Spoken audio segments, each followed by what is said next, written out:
Gözümden mesken et harimşemden itiraz etme.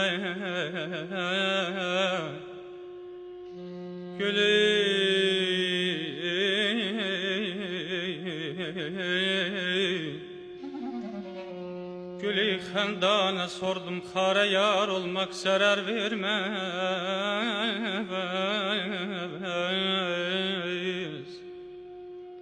Eğer can almak istersen telimden oxunu kesme.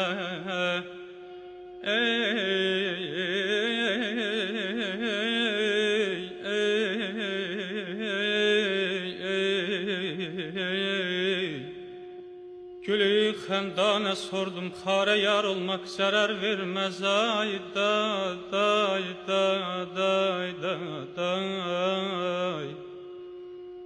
Eğer can almak istersen tenimden oxunu kesme.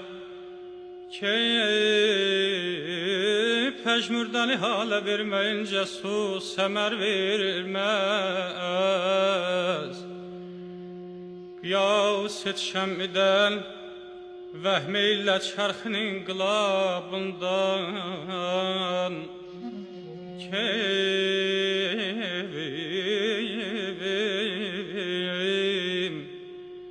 kim ol baş almağa qəsd etmeyince tac zər vermez. Bəla zimnində rahat olduğu nizar eder xəlqə.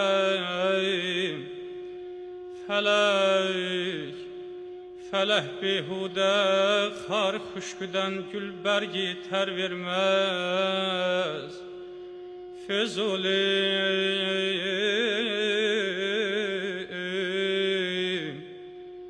Füzuli dehriden kam almak olmaz, olmadan giryan. Sedef suyu almayınca ebri nisandan güher vermez. Aman aman ay ay ay ay aman aman aman aman